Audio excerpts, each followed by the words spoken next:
embaixo 10, eu não tenho limite. Existe um croquis que limita, mas na legislação não limita. Não tem código desse gabarito, então eu posso construir 10, gente. O que me preocupou demais foi essa topoderosa. Por quê? Porque ela não tem limites. Você pagou a prefeitura, você pode construir mais baseado em uma fórmula. Então você pega aqueles índices, aqueles padrões, pega o coeficiente máximo, mas você não tem limite de altura. Não diz se você pode 10. Então, você pagando, você pode quanto? 15, 20, 30? Não existe um limite. Quando se cria um dispositivo desse, quase toda a legislação existe, agora existe esse tipo de... Você sempre tem um limite. Você não pode deixar a coisa em aberta. Você pode até permitir que se construa mais, que se pagando ao município, que isso é comum hoje em dia, mas não sem limite. Não existe um teto. Eu posso construir 10 e eu pagando, eu posso construir mais de 10. Quanto eu posso construir? Não tem. A legislação é falha nesse sentido também. Número de unidades por pavimento? Não tem. Então, para construir um prédio, você geralmente tem um limite, 12, 10, 8, não tem, não fala. A legislação não fala, é omissa. Afastamento entre blocos? Não tem. Então, o que me parece é que essa legislação não foi bem elaborada. Estou sendo sincera, pela experiência que eu tenho de legislação, ela não foi bem elaborada. Ela deixou várias brechas, várias aberturas, várias dúvidas. Até para mim, que sou profissional, que estou acostumada com a área, seria muito difícil projetar em cima de uma lei dessa, porque ela ficou totalmente aberta. E isso dá margem para muita coisa, gente. Eu acho muito perigoso isso. Entendeu? A gente tem que pensar bem e refletir e ver essa questão do esgotamento sanitário de Pendotiba, de contrariar o plano diretor que a prefeitura elaborou e ela mesma não quer cumprir, né? Acho que isso tudo tem que ser muito bem pensado, tá? E tem que ser, eu acho que sinceramente que essa lei tem que ser refeita. Obrigado. A Márcia Pinheiro, logo depois a professora Regina Benestado. Márcia Pinheiro. Já estou aqui posicionada. Oi, Henrique. Oi, tudo bem? Cumprimento a todos.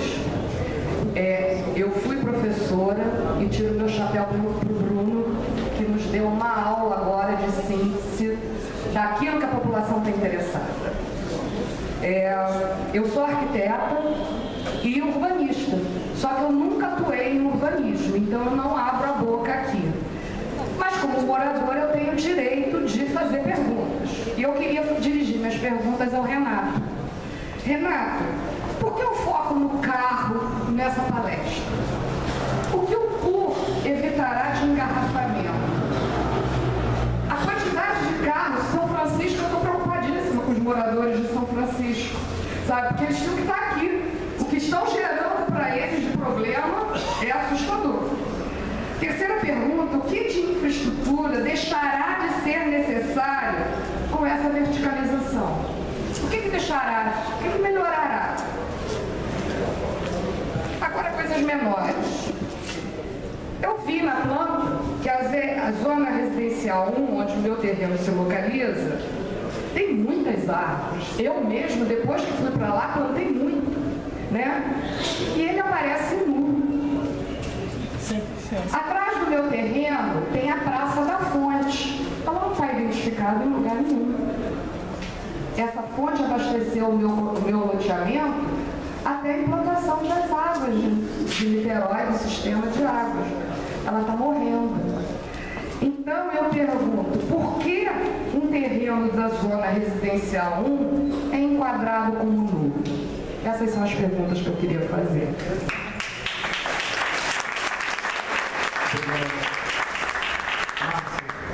O Renato não entendeu a última palavra. Enquadrado como... Ah, tá, ok.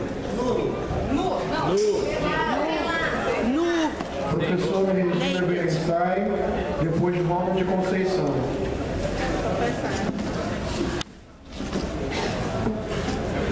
Só queria pedir a algum companheiro, companheira, assessora do mandato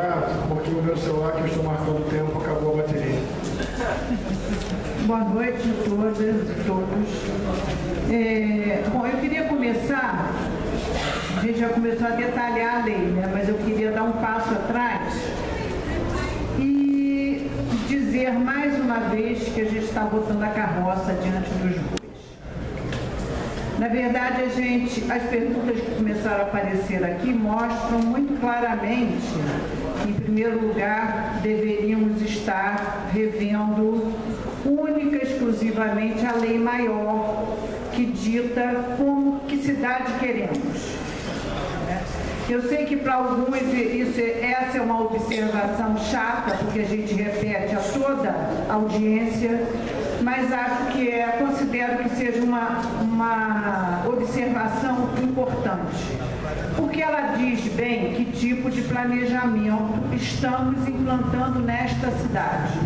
Estamos implantando um planejamento que fraciona a cidade, e não é fracionar como a secretária Verena, na última audiência pública, interpretou.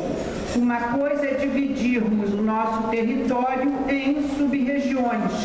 A outra coisa é fracionar o processo de planejamento, vendo primeiro leis que tratam de uma parcela pequena do território para depois mexer na lei geral. Na verdade, o PUR de Pendotiba deveria estar obedecendo às diretrizes estabelecidas no plano diretor. Só que a gente está começando, quer dizer, não está começando, mas está no início ainda, no diagnóstico do plano diretor.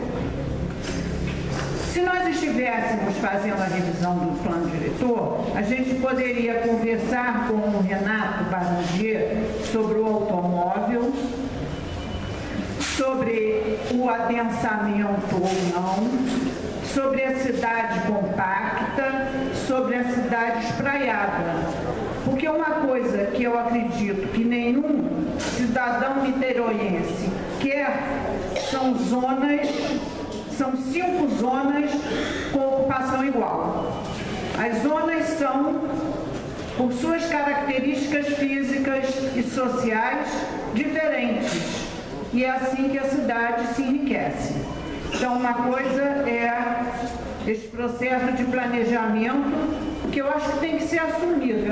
É o processo de planejamento que trata a cidade de acordo com suas parcelas e não com o seu todo.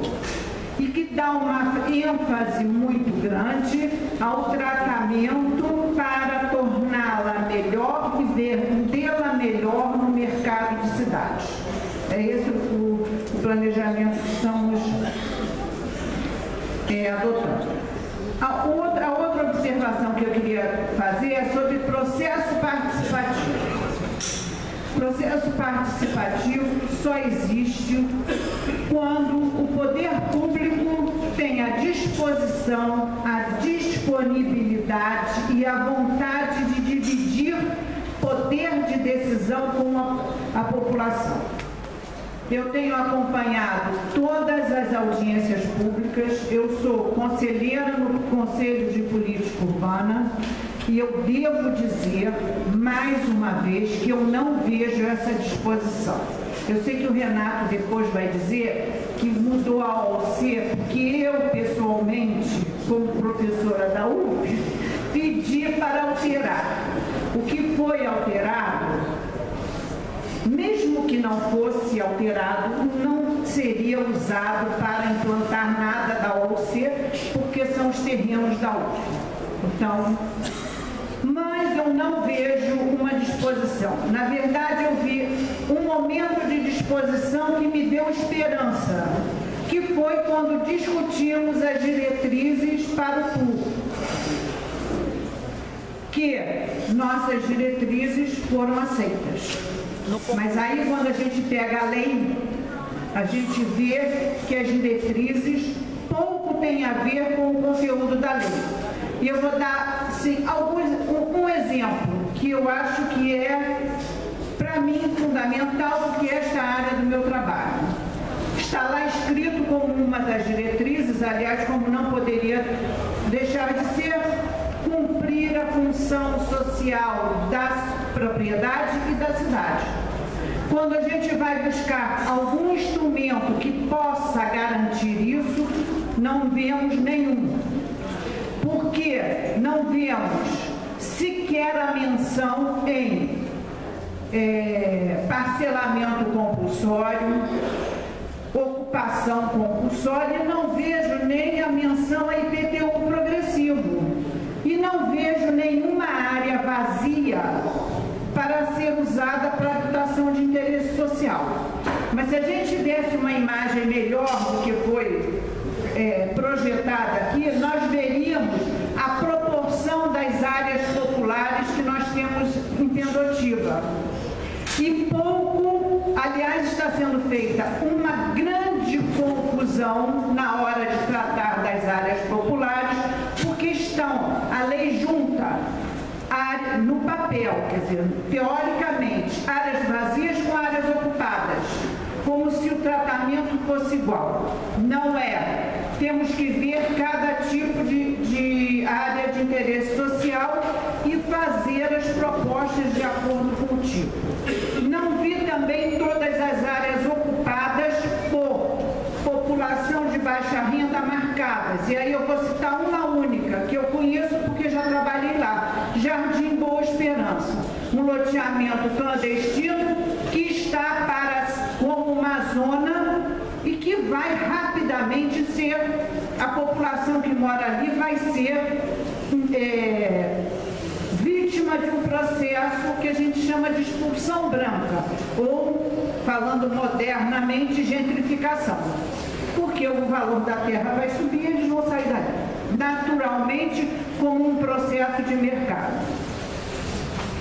Depois o Bruno falou, eu gostaria de revisar, porque eu considero que isso é um aspecto importante e perigoso.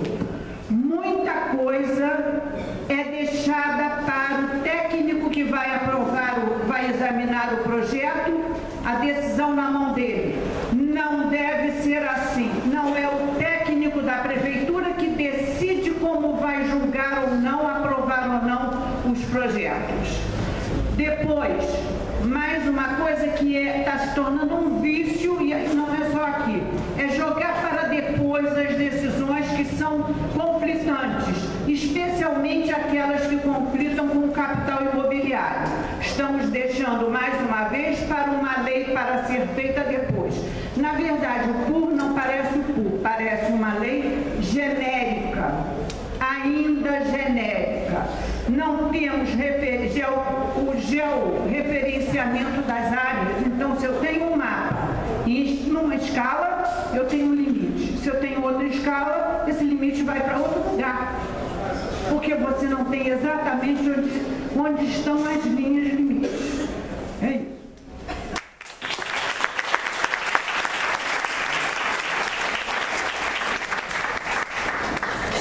Agora o voto de Conceição. Depois, bom, o Lucas fala mais. Boa noite à mesa, boa noite a todos. Meu nome é Ronald, eu sou morador do Sapê, moro na Fazendinha, tá?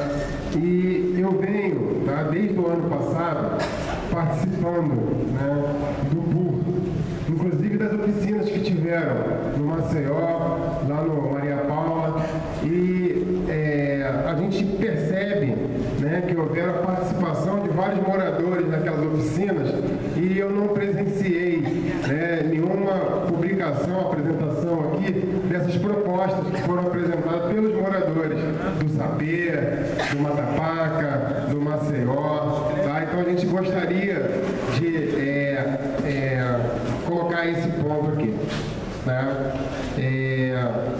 A outra questão, tá, é que sobre a fala do Bruno, né, nós concordamos, tá? Enquanto morador, eu assino, tá, aquela proposta dele, porque inclusive já conversamos várias vezes a respeito do que, né, ele me apresentou uma apostila, como deu para outros pessoas que estavam na mesa aqui na outra audiência, tá? Então tem muita coisa, né, que não foi considerada ali, tá, e que precisa ser apreciada, tá? E o Bruno é um morador de Pendotiba que nós conhecemos ele quando a fazendinha foi desapropriada, né, na gestão do governo anterior. Tá? Então a gente tem um respeito muito grande por ele e pela associação que ele preside, porque é uma das poucas pessoas que se preocupa, tá, verdadeiramente com Pendotiba, não tem interesse político, tá, na participação dele. E aí a gente faz uma parceria muito forte, porque nós também não balançamos bandeira política de ninguém. Queremos sim o apoio, a participação da prefeitura, seja ela do PDT, do PT, do PSOL, de quem seja, né, na caminhada, na luta em benefício da sociedade. Tá? Isso sim, a gente está aliado, somos parceiros. Tá? Então, assim, gostaria de parabenizar o Bruno pela apresentação. A Associação da Fazendinha assina esse documento, tá? E vai caminhar junto com você na luta pela melhoria de Pendotiba. Por que a gente fala isso, pessoal? Eu tenho 38 anos.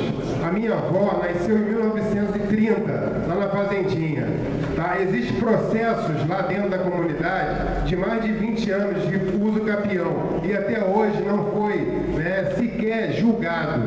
Tá? A gente vem lutando em cada governo desse que passa, tá? Inclusive nesse governo agora nós sentamos, no primeiro mês que o Axel Grael e o Rodrigo assumiu, nós sentamos na mesa com o Axel Grael, apresentamos uma proposta para a Fazendinha, tá? E nada foi feito.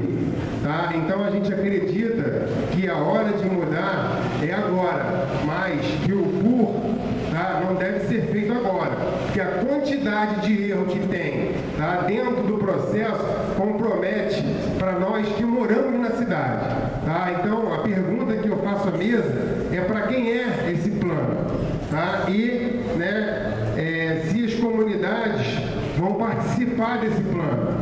Né? Porque toda vez a audiência, eu participo, eu faço essa pergunta. Né? A gente vai lá dar sugestão. Né? Nós somos ouvidos, mas nós somos incluídos nas propostas. Tá? Nós apresentamos, nós temos propostas, tá, para a Fazendinha, tá? A comunidade ordeira, participativa, tá, que luta lá pela sua permanência, tá? E como são áreas de sítios, tá?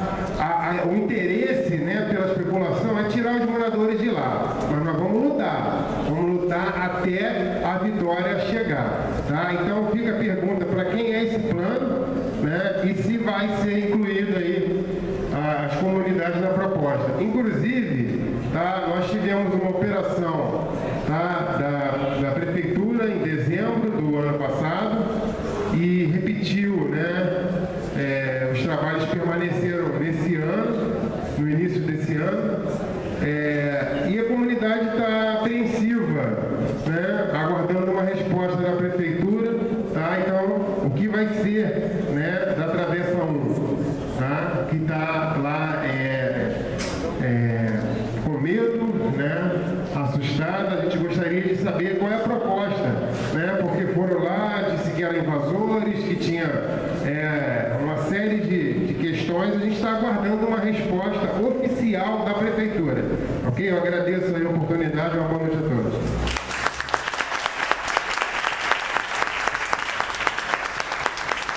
Obrigado, agora o Lucas, depois Cris Mariano. Agora então o Lucas, por favor. Olha só, a lista de presença é importante para a ata e para registro formal do processo de audiência. Então, tem alguém aqui que não assinou ainda a lista?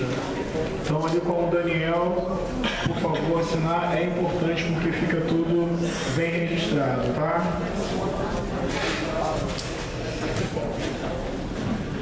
Oi, boa noite a todos.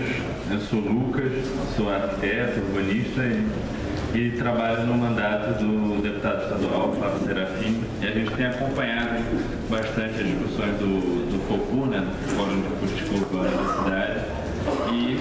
E o PUR é uma dessas discussões, né, preocupados com o planejamento que estão querendo colocar para a cidade.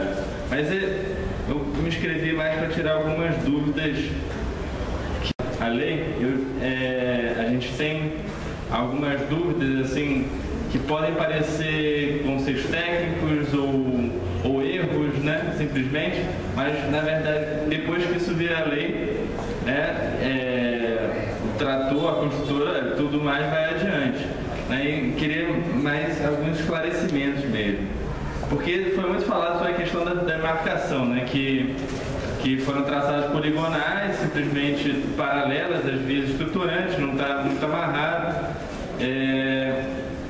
A questão das demarcações das zonas de especial interesse social, por exemplo, que você tem classificado no corpo da lei, como a gente já falou, vários tipos, isso não está demonstrado no mapa. Isso é muito importante para saber qual é a política habitacional que a prefeitura pretende implementar. E sobre essa demarcação, também é muito importante em se atentar, porque ela que vai definir todos os parâmetros urbanísticos, todos os numerozinhos que estão colocados ali em todas as tabelas e parágrafos e artigos e tudo mais.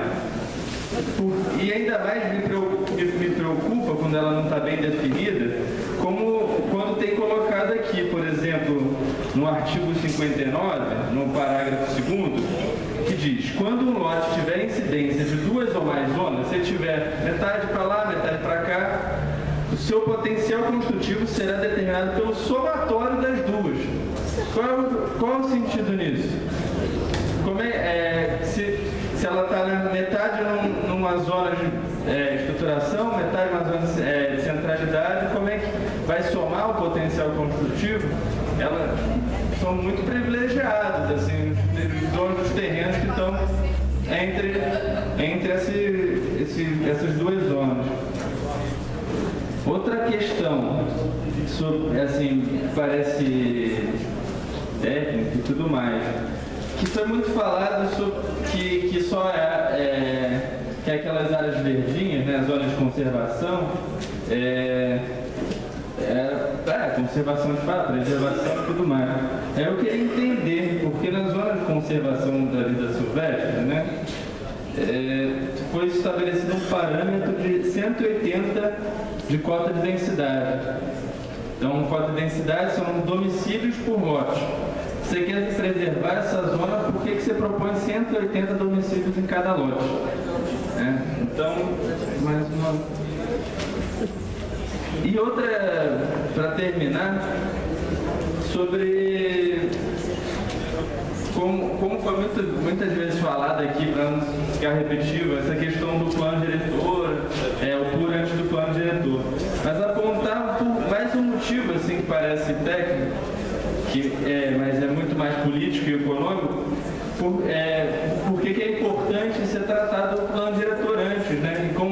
Porque o próprio PUR aqui, por diversas vezes, está ferindo a própria lei, que é maior, né? Então, por exemplo, num cálculo, você faz uma fórmula de outorga onerosa, né? Só que a fórmula de outorga onerosa está presente no plano diretor. Você não pode fazer um outro cálculo, uma outra fórmula ferindo o plano diretor. Não tem nenhum dispositivo do plano diretor que dê essa prerrogativa a uma lei acessória ao plano, que é o PUR. Então, queria que você me explicasse um pouco mais sobre isso. Obrigado.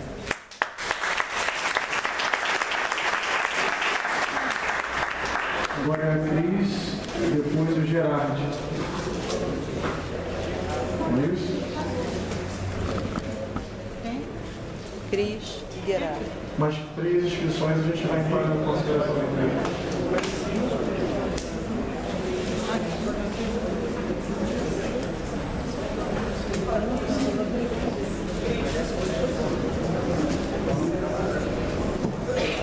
Boa noite, queria me apresentar a todos. Meu nome é Cristina, sou moradora de Pendotiba.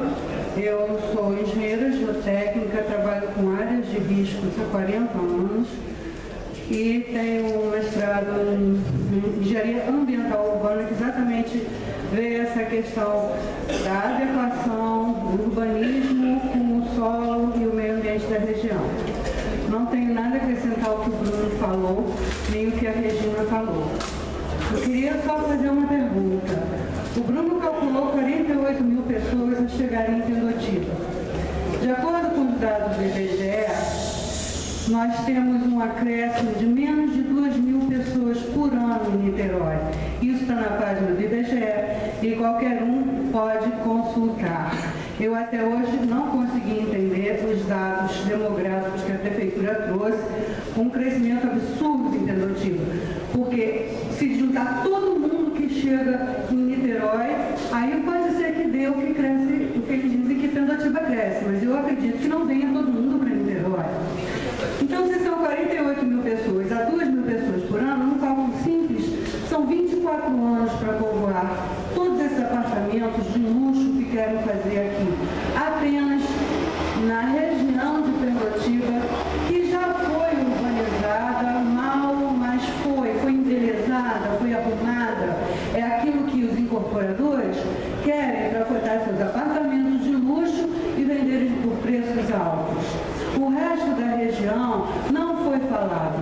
Não foi falado nada de urbanização das ruas, ou seja, meio fio, asfalto. Falaram de algumas zonas que inundam, mas não falaram de todo o problema de Tendotiba, de inundações. Não falaram das creches públicas, não falaram do posto de saúde, não falaram da escola pública de segundo grau, que nós não temos aqui. Nada foi falado. Só o que é falado o tempo inteiro, e é muito enfatizado, é muito batido, apesar de toda essa questão de dizer que nós vamos botar 10% só de aproveitamento. Isso já foi analisado pelos meus colegas, não vou falar de novo. Mas, enfim, eu fico bastante assim, por que só Caetano Monteiro que é bonitinha? Por que o resto de Tendotiba, que não é bonitinho? Não que eu quero que entre, não, tá? Não quero que entre. Mas não falam de organizar essas ruas que hoje em dia, quando chove, formam erosões no meio e ninguém consegue passar. Sabe? Nem de carro, nem a pé. Que tem moradores aqui que andam a pé e que reclamam que para chegar nas suas casas não conseguem chegar com a erosão, com os buracos, com a lama que forma. Isso ninguém falou. Ninguém falou da creche, ninguém falou da escola pública, ninguém falou de geração de emprego e renda. Nada. Só o que se fala é na construção de prédios de alto gabarito, alto luxo na região que já é bonitinha em Tendotiba. É uma coisa tão absurda que no mapa da região quer dizer, e além de tudo é mal estudado, né? Porque no mapa, por exemplo, que eles colocam, as faixas de adensamento, foi colocada a Independência. Quem conhece a Independência sabe que é uma rua que vai sair na Rua das Árvores, que hoje em dia já está sofrendo um problema seríssimo por um excesso de trânsito que ela não comporta. Aí interromperam a Independência no meio. Como é que vai voltar? O cara chega ali e volta como? E aí vem a coisa que eu acho mais curiosa. Ali na Independência existe um lago, acho que todo mundo sabe, do sul de Tendotiba. Não foi respeitado, vai se fazer urbanização, adensamento na beira de um lago que tem uma faixa a ser preservada conforme o Código Florestal. Também tem o Rio Tendotiba, que também não está sendo considerado. E outra coisa, existem terrenos que sim, estão vagos ali na Independência. Por quê? Porque se tentou fazer condomínios neles, mas as encostas são tão inclinadas que não tem condição de ser ocupada. Elas são risco. E é exatamente nessas áreas que a Prefeitura quer fazer um adensamento, uma zona mista, o que mostra que não foi uma coisa realmente vista. É uma arrumação para dizer para a gente que, olha, vocês vão ter que aguentar o adensamento dessas ruas. É só isso que é feito. Sobre essa questão que o Barandier sempre fala, que esse projeto de vocês é maravilhoso, é segundo as mais modernas fórmulas do urbanismo. Renato, é o seguinte, você mesmo disse, isso foram coisas que surgiram por causa do espraiamento dos subúrbios americanos no início do século, portanto são da metade do século passado. Não é novo. Depois da Brooklyn apareceram vários conceitos de urbanismo muito mais interessantes, que contemplam o homem, a saúde do homem, a convivência dele com o meio ambiente. E eu queria dizer também para vocês, que eu acho que ninguém ainda falou, que é muito importante, a Constituição do Estado do Rio de Janeiro obriga que os planos urbanísticos sejam feitos em função das bacias hidrográficas. Eu não vi nenhuma diferença nisso no plano de vocês. Portanto, o seu plano é inconstitucional. Era só isso que eu queria dizer.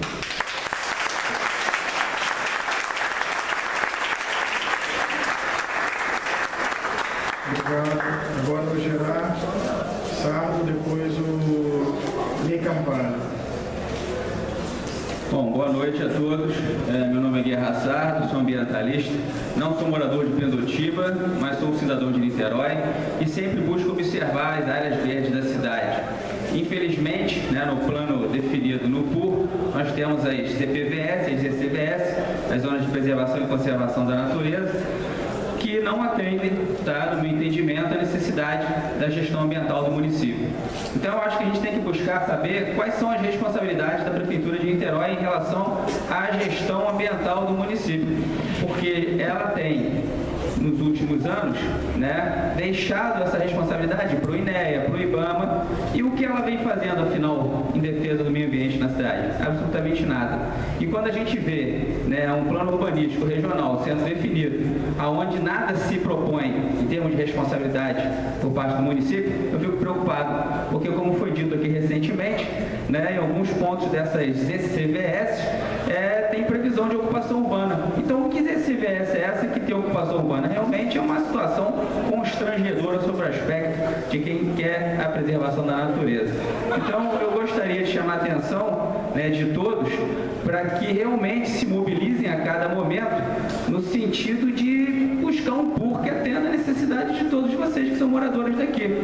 Porque o próprio Código Florestal, ele estabelece, por exemplo, que determinadas áreas definidas no plano diretor se faz o que é definido ali. Então a gente às vezes se baseia na legislação federal, estadual e tal, mas o que determina realmente o uso final dessas áreas vai ser o plano diretor e evidentemente o plano urbanístico. Então o trabalho que vem sendo feito pela Comissão de Meio Ambiente, pelos vereadores integrados, como o Daniel está presente ali, que é uma pessoa interessada na questão ambiental, e todos vocês militantes, atuantes, moradores, têm que realmente cobrar um plano urbanístico que atenda às necessidades de todos. Senão vamos todos naufragar e ver Pendotiba ser entregue à indústria imobiliária de risco ambiental, que é uma indústria extremamente nociva, que já vem descaracterizando a região oceânica, já descaracterizou São Francisco, Jurujuba, e evidentemente que o filé mignon da vez é Pendotiba. Vão se ganhar milhões aqui e quem já mora aqui vai perder a sua qualidade de vida. Então eu queria propor à Comissão de Meio Ambiente, ao nosso subsecretário de Urbanismo, que também fosse previsto, que a gente já conseguiu isso em outras discussões no passado, na região oceânica, a gente fica com a esperança de que seja atendido aqui também em Pendotiba. A criação de uma unidade de conservação municipal numa grande área de mancha verde que nós temos ali entre o Washington Luiz, a estrada da Fazendinha e a estrada Caetano Monteiro, onde recentemente foi vítima da ação de um condomínio que buscou seu loteamento, infelizmente foi embargado por intervenção do Ministério Público, mas não sabemos o que vai estabelecer o plano urbanístico no futuro. Então é bom que se tenha realmente aquela grande área de Mata Atlântica, por sinal, preservada e caracterizada como unidade de conservação. Poderia ser um parque natural, ou um monumento natural, mas uma de proteção integral no sentido de que a Prefeitura assuma a sua responsabilidade. E nesse sentido gerar, a partir dali, uma grande área de lazer, de visitação, de pesquisa, porque o que nós temos aqui em Pendotiba, equivalente, por exemplo, ao Parque da Cidade, a Serra da Tiririca, ou o próprio Campo de São Bento. Você não tem nenhuma área verde comum ao uso das pessoas que moram em Pendotiba. Então, acho que vocês que moram aqui deviam olhar com atenção essa área que eu estou falando. Então, eu vou deixar aqui a proposta para vocês para futuramente cobrar essa decisão. Obrigado.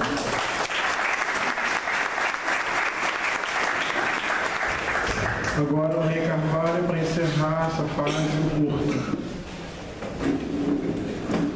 Bom, boa noite. Boa parte das coisas que eu queria falar já foi falado. Eu queria colocar aqui algumas coisas. A gente sabe que em Niterói a gente vive em função da água que é dividida entre a gente e São Gonçalo. Não há nenhum... Itaboraí também, exato. A gente não tem reservatório, então se não chover na serra, a gente acaba ficando sem água. E mesmo assim a gente pensa em aumentar a população do nosso bairro. A gente não pode pensar em construir nada em Pendotiba sem antes falar do problema de transporte coletivo. Eu acho inviável a pessoa falar assim, nós vamos priorizar o transporte coletivo, vamos diminuir vagas, as pessoas vão andar de ônibus. Mas qual ônibus? Esse ônibus que existe hoje, todos eles a gente tem que ir ao centro da cidade, se você quiser ir ao Fonseca, ele não se liga com outros bairros, a não ser centro, com a qualidade ruim, com um horário ruim, um ônibus cheio, etc. A gente sabe também que a nossa energia, ela oscila, a luz pisca, toda hora está indo lá em cima e embaixo. Estamos também falando em crescimento. Então, a minha proposta, eu acho que a gente já vem conversando várias vezes, o Renato sabe disso, eu participei de todas as audiências públicas. Eu queria saber se o governo municipal, que vem propondo, e a gente vem dando sugestões, como o Ronald falou, várias, se ao invés de ficar olhando a gente de cima para baixo e tentando convencer a gente que o governo sabe o que a gente quer melhor para a gente, não a gente, se não quer parar, conversar, discutir mais esse plano para a gente chegar a um denominador comum. O Bruno, uma pessoa só, um cara que se dedicou aí algum tempo, conseguiu fazer um levantamento com mais detalhes do que todo esse processo que a gente tem visto aqui. Conseguiu chegar a um aprofundamento maior. Eu fico com muito medo de tudo isso se a gente não sentar para discutir, se não melhorar esse plano. A gente agora já está aqui nas audiências da Câmara de Vereadores. Eu fui na última na Câmara, tinha uma meia dúzia de vereadores, hoje aqui mais uma meia dúzia. Cadê os 21 vereadores da cidade que não estão? Então, essas pessoas que não estão participando, vão votar esse plano. Eles não estão nos ouvindo, a gente está falando aqui, e sempre para os mesmos vereadores que estão aqui. Na hora de votar lá, o voto dos que vêm aqui, dos que nos ouvem, que talvez absorvam alguma das nossas propostas, vai ser igual daquele que não veio numa audiência e não ouviu nada. E a gente sabe que isso vai ser embrulhado, empacotado, vai ser dado lá na Câmara e do jeito que for vai ser aprovado. Porque pouca gente, realmente, infelizmente, os vereadores não estão tendo o interesse que deveria ter com esse plano. A minha proposta vamos propor umas audiências públicas focadas em alguns temas, transporte, meio ambiente. Ao invés de a gente ficar falando do público todo, que é uma coisa muito grande, fica cansativo, vamos fazer uma de transporte. A gente precisa melhorar o transporte, vamos fazer outra de infraestrutura. E colocar no plano para que, como a professora Regina falou, o carro não fique na frente do boi, que a gente vai sim construir, a gente vai sim fazer o plano, mas antes a gente vai fazer o serviço de infraestrutura que o bairro precisa. Transporte, saneamento, água, energia. Aí sim, fez isso. Se decidir onde a rua vai passar, se decidiu de que tamanho ela vai ser, de que forma que o bairro vai crescer, aí depois constrói. Porque senão, é aquilo que você falou, no dia seguinte que essa lei for aprovada, o construtor começa a fazer as obras dele. Então a iniciativa privada anda muito mais rápido que o poder público. Então aí a gente vai ter um crescimento desordenado, problemas, e a gente vai ficar correndo atrás do prejuízo como a gente sempre correu em Pedrotiba. Obrigado. Agora, o Porto.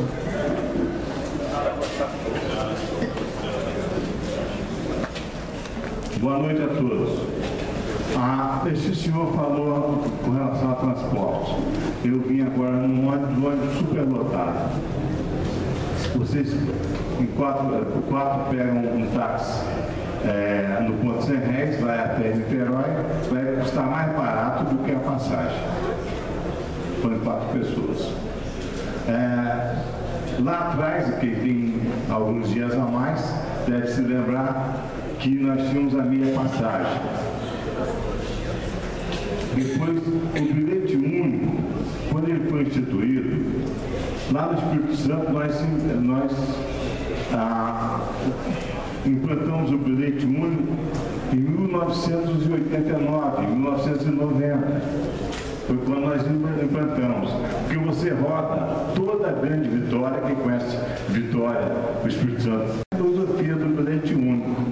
Agora, como é que eu vou pegar um ônibus em Niterói e venho até aqui ao Largo da Batalha e pago R$ 3,30. O mesmo ônibus eu pego e vou até a Base das Moças e pago R$ 3,30. Algo lá. Algo de pôr de ar. Não tenha dúvida disso. É a mesma coisa, Fonseca e todos os bairros. Eu só apoiarei, só estarei com o candidato a prefeito que se comprometa com a meia passagem. Ou ele vai fazer, ou vai fazer os terminais para integrar, para você, com uma passagem, você rodar toda Niterói, passando dos terminais, isso que você queira, ou ele se compromete em implantar a meia passagem. Fora daí, não tem meu apoio, será daqui. Esse é um ponto. Os ônibus são como vocês estão, quem anda de ônibus sabe. A pessoa não vai deixar de andar no carro dele, que muitas vezes custa mais barato 2 pessoas saírem de Itaipu, 3 pessoas saírem de Itaipu de carro e até Niterói e voltar, do que pagar uma passagem de ônibus, que o custo é muito maior, num ônibus superlotado, sem conforto nenhum, sem nada. Quando o que me antecedeu falou sobre fazer o segmento, discutir o segmento de transporte, isto é seriedade. Isto é você estabelecer objetivo e trabalhar em cima de objetivo e em cima de meta, sistematizar. O transporte realmente está aqui, está atravessado na minha garganta. O povo brasileiro não é o povo de 50 anos atrás. Porque se fosse, ele não aceitava mais isso. Vocês estão vendo aqui, é conta de energia elétrica. Você pega a conta de energia elétrica e o governo sabe muito bem disso. Que você vai lá e paga. Você não pega e você não discrimina. Você não vê, por exemplo, que numa conta, por exemplo, de R$122, a AMPA só recebe R$18. Vocês pegam a conta de luz de vocês, se é R$300, vê quanto é que a AMPA recebe. O problema é tributo. Tributo não tem nada a ver com o término. Tributo não tem nada a ver com a natureza. Simplesmente, esta aqui, que tem a marca da traição, ela dobrou a arrecadação em cima de nós, dos inocentes, que são os inocentes que estão pagando toda a roubalheira desse país. Essa roubalheira está sendo paga pelos inocentes. Não paguem sem observar o que é tributo e o que é AMPA. Eu estou vendo ali a companheira com lenço vermelho. Isso nós fizemos durante muitos anos. Durante muitos anos o lenço vermelho. O lenço vermelho no pescoço tinha um significativo. Nós sabíamos por que estávamos com o lenço vermelho no pescoço. Eu quero parabenizar o presidente Lula. Ele fez uma avaliação muito correta. Muito correta. Quando ele disse que o PT só se preocupa com carros, só se preocupa com... E o país, o custo para o país é muito alto, perdeu a criatividade, perdeu a proposta. Nós vendíamos votos para fazer campanha, nós vendíamos plástico. Foi assim que nós fizemos. E todo aquele que veio lá de trás, eu pelo PDT, e aquele que veio do PT, sabe que era essa forma que nós fazíamos campanha. Vou concluir. Então, observa bem os senhores, aonde estão nos levando? Esse povo está assim, ele está assim, é porque ele perdeu a esperança, ele aceita tudo. Eu, quando visitei o CIEP do Catete, em 83, pela primeira vez, aonde eu estou, e lá no Catete, as lágrimas caíram dos meus olhos. Quando eu vi o tratamento que estava sendo dado àquelas crianças, quando eu vi o odonto, quando eu vi o médico, eu disse, estamos na redenção. Eu sou nacionalista, eu sou Brasil. Eu sou Brasil. Meu corpo, minha cabeça, minha alma é Brasil. Então, quando eu vi, realmente, e olha bem, olha bem a consequência que existe, que nós estamos absorvendo por eles terem desativado um projeto que era a redenção, porque fora da educação, fora do maternal, fora da creche, porque o que acontece? Roubam o dinheiro dessas crianças, roubam o dinheiro do maternal, o dinheiro da creche. E depois eles pegam uma faca e vêm me assaltar. Eles pegam um revólver e vêm assaltar. Vê se meu neto vai fazer isso. Vê se eu tenho algum neto fazendo isso. Não faz. Mas roubam eles. Primeiro eles são roubados, depois eles vêm nos roubar. Uma boa noite, um abraço a todos. Obrigado, Porto.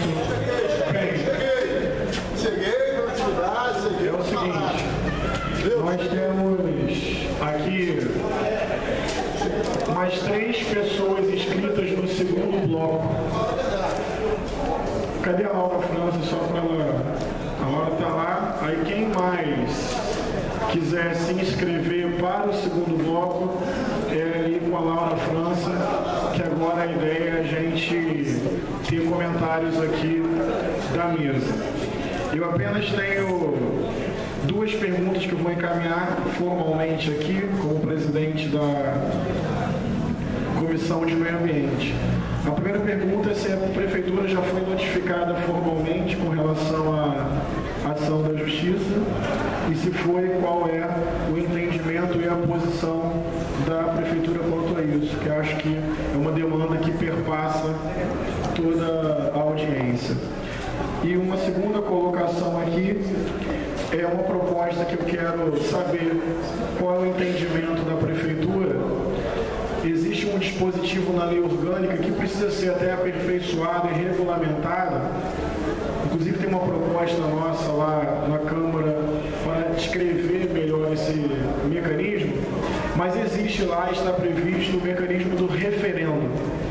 Quando um determinado projeto é aprovado, a população pode ser consultada para referendar ou não aquilo que foi aprovado. Eu quero colocar como proposta, caso não haja uma rediscussão do CUR, um referendo para a população aprovar ou não aquilo que vai ser votado pela Câmara de Vereadores, e queria saber qual é o entendimento da Prefeitura nesse sentido.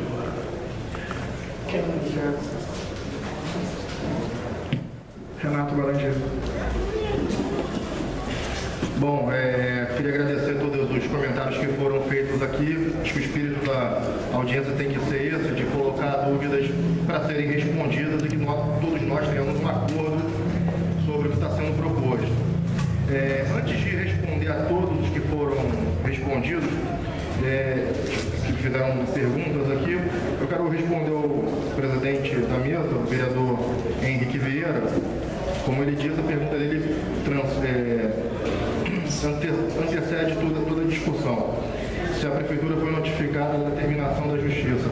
Ainda não fomos notificados e tão logo sejamos, a Prefeitura irá prestar todos os esclarecimentos necessários à Justiça de acordo com o que vier na notificação. E sobre o referendo, eu como subsecretário de urbanismo não tenho autoridade para opinar nessa matéria, isso é um assunto de governo, então infelizmente eu não tenho como responder isso aqui. Tiveram muitas questões de diversas disciplinas colocadas aqui nessa noite, e também antes de começar a responder, acho que vale a pena fazer um esclarecimento. Nós fomos informados pela Casa Legislativa sobre um calendário de 6 audiências públicas, 2 agora no mês de junho, outras 4 no mês de agosto. Então a gente estruturou por tema, que foi até uma sugestão que o Ney Carvalho colocou aqui, a gente estruturou essas 6 audiências, nossas apresentações de explicação do projeto de lei do Código de Pendotiba, de acordo com temas. Fizemos a visão geral do plano na semana passada, foi a primeira, como se fosse uma apresentação introdutória. Hoje nós focamos na parte dos territórios de preservação. Tem muitas questões aqui a serem discutidas, que foram colocadas sobre transporte, sobre mobilidade, sobre infraestrutura, que eu preferiria responder na próxima audiência por conta dessa temática, que a próxima audiência, que vai, se eu não me engano, pela Comissão de Urbanismo e Transporte, né, da Câmara, a gente tenha o foco no transporte e mobilidade, trazendo dados, informações que vão tirar várias dúvidas sobre a integração entre transporte e uso do solo proposta pelo Curso de Pendotiba. Então, focando hoje aqui, até para não consumir demasiadamente o tempo de todos, eu vou tentar responder, então, vis-à-vis tudo o que foi colocado aqui em relação a territórios de preservação e algumas outras dúvidas que também são importantes esclarecer desde já. Começando pelo que foi colocado pelo Bruno, e também pela professora Regina e algumas outras pessoas, o GUR de Pendotiba antes do plano diretor. Tem que ficar bastante claro, inclusive essa determinação da juíza, que a gente ainda não foi notificado, mas a gente vai esclarecer todos os pontos levantados, faz parte de uma ação civil pública, como bem colocou a promotora de justiça na primeira audiência pública, foi proposta pelo Ministério Público em 2013. O município tem ajuizado contra ele uma ação civil pública com obrigação de fazer o PUR de Pendotiba. O Ministério Público, não sei se o objeto de antecipação de tutela, mas obteve uma decisão liminar da juíza, obrigando a Prefeitura a fazer o PUR de Pendotiba. Estamos cumprindo a determinação legal. Tá certo? Então, eu entendo que exista essa discussão do plano antes do PUR, antes do plano diretor e tudo mais, mas o município tem ajudado uma ação civil pública, com obrigação de fazer o PUR. Então, assim, pelo menos com a Justiça, com o Ministério Público, a gente está cumprindo uma determinação, acho uma questão superada. É claro que ainda não é de compreensão de todos o porquê disso, o porquê fazer antes ou depois. Mas como a gente coloca no volume 1, lá no diagnóstico que a gente apresentou lá em janeiro, tem motivos também, tem motivações que levaram o Ministério Público a obrigar o município a fazer o PUR de Pendotiba. O primeiro é que Pendotiba, depois de 23 anos, ainda não tem um plano urbanístico específico, que é determinado no plano diretor de 92. Sem esse plano, tem vários prejuízos irreparáveis que vêm acontecendo nesses últimos 23 anos, que precisam ser sanados. Por isso que o PUR tem primeiro foco, professora Regina, não é que nós estejamos colocando a questão ambiental na frente da habitação de interesse social de forma alguma. Eu só estou fazendo, eu me sinto no dever de justificar, mas o foco principal dele é preservacionista, é de preservação do que existe hoje em Pendotiba, porque existe um arcabouço legal que permite todas essas construções contra as quais a maioria dos presentes aqui são contra, que elas aconteçam. São edificações legais, não é porque a Prefeitura decidiu aumentar o gabarito de um terreno, ela nem tem esse poder. É preciso uma lei que autorize as edificações a acontecerem como está sendo proposto aqui no PUR. Então o que a gente percebe aqui na região de Pendotiba é um crescimento desordenado. Há 23 anos, inclusive. O PUR pretende ordenar o planejamento do território. Semana que vem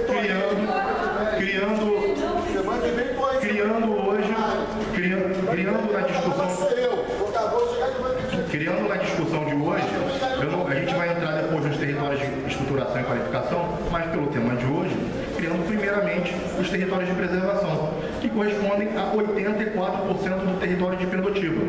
E esse território, 84% do território de Pendotiba é compreendido pelas zonas de preservação que foram apresentadas aqui hoje, aonde o gabarito máximo é 2, aonde nós temos taxas de permeabilidade, aonde tem fragmento vegetal incidido na zona, taxa de preservação da vegetação. Isso tudo é o que está sendo previsto. Oi? Também tem, isso foi apresentado, tem a taxa de ocupação, preservação mínima e permeabilidade mínima de acordo com a zona. Tem tudo isso feito lá. Então, assim, o Bruno trouxe algumas questões sobre esses parâmetros que estão sendo propostos para os territórios de preservação, que também foram objeto de dúvidas de algumas outras pessoas. Por exemplo, demarcação da zona. Demarcação da... Vou mencionar isso, está anotado aqui. mas ele colocou dúvidas sobre alguns parâmetros que precisam ser melhor explicados. A começar aqui pelas minhas anotações, ele mencionou na ordem dele lá o coeficiente mínimo de 0,5. Esse coeficiente mínimo é aplicado somente àqueles 16% dos territórios de estruturação e de qualificação. Todos esses territórios que foram apresentados hoje, que compreendem, de novo, 84% do território de Pindotiba, o coeficiente mínimo é 0... Você disse ali que 49% já reduziu. Hoje nós só temos 49%. Como é que 84% está reduzido? Então, 40% de preservação ambiental, 39% de preservação urbana. A ocupação da forma como a gente conhece hoje, ela vai ser preservada. A preservação urbana é onde ele colocou, por exemplo, a preservação do modus vivendi. Isso foi isso ficou muito claro por parte de algumas associações de moradores, a preservação da ambiência urbana.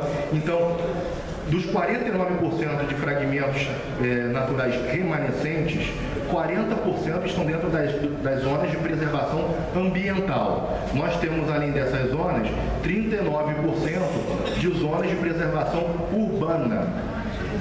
Hoje, nessas zonas, hoje em Pindotiba, não é do conhecimento da maioria de vocês, com exceção do bairro da Vila Progresso, existe a possibilidade de se construir empreendimentos de 7 pavimentos em qualquer zona, inclusive nas zonas de restrição à ocupação urbana. Mas essa lei é questionável. Essa lei existe. Porque ela contraria o... Peraí, calma. É uma lei que está em vigor, é uma lei que nunca foi questionada pelo Ministério Público. O Ministério Público questionou a ausência do PUR. O que o PUR traz é uma revogação dessa. Já adiantando, o PUR revoga essa lei. A aplicação não revoga a lei, desculpa. Ela. Como é que tem ela restringe a aplicação dessa lei na área de abrangência do PUR, que é a região de Pindotiba. Ou seja, essa lei não é mais aplicável com o PUR de Pindotiba. Essa legislação deixa de ser aplicável em Pindotiba. Nesses 84% que hoje podem ter 7 pavimentos, segundo a lei do Plano Par, não poderá mais ter o gabarito de 2 pavimentos. Com as taxas de ocupação, preservação, de permeabilidade, de acordo com a zona de conservação. Só um minuto, deixa eu responder. É lógico que tudo que eu falar aqui agora vai gerar outras dúvidas, então a gente pode fazer na segunda rodada. Acho que, imagino que seja esse o conceito de uma segunda rodada de perguntas, de limitar essas dúvidas. Bom, vamos lá. Então, o coeficiente de adensamento mínimo de 0,1 só se aplica, quer dizer, se aplica a todas esses territórios de preservação. As de preservação ambiental não tem nem aplicação desse coeficiente mínimo. Não existe coeficiente mínimo. O coeficiente mínimo é importante, a figura dele, porque é a determinação do Estatuto da Cidade. Porque ele é o que vai dizer, no futuro, qual propriedade está cumprindo a sua função social ou não. Qual pode ser considerada subutilizada ou não. Ela varia. Em 84%, 39% do território ela é 0,1. Em 40% ela sequer é aplicável, que são essas zonas de preservação ambiental. Então não tem isso de que a prefeitura vai criar IPTU progressivo em todos os imóveis de Pindotiba. Isso não existe. Isso não existe. Parece que é tudo subjetivo. Não, isso existe em normativas federais. Não é criação da prefeitura, não é no Estatuto da Cidade, o coeficiente mínimo. A taxa de preservação, onde o Bruno colocou aqui, onde a taxa de preservação é não aplicável, quer dizer que pode construir 100% do lote. Não. Não foi isso que eu falei. É impressionante que nada do que eu falo você reproduz. Você torce tudo, você me desculpa. Eu vou pedir mais uma vez a palavra. Taxa de preservação não aplicável. Você considera que pode desmatar tudo? Não, você tem que colocar. A crítica que eu faço é que vocês colocam, não aplica. Mas quando você vai ver taxa de ocupação, taxa de impermeabilização, você soma aqui, você chega à conclusão que não sobra nada. Então vocês têm que escrever quanto efetivamente de cada zona pode ser desmatado. Olha só, eu insisto. A taxa de preservação é aplicada aonde há vegetação a ser preservada. E a taxa de preservação, eu estou explicando, você fez a pergunta, eu estou explicando. A taxa de preservação é aplicada nas zonas onde há fragmentos florestais a serem preservados. Existem lotes onde Existe algum lote dentro de uma zona que não tem taxa de preservação, mas que tem algum aglomerado vegetal? É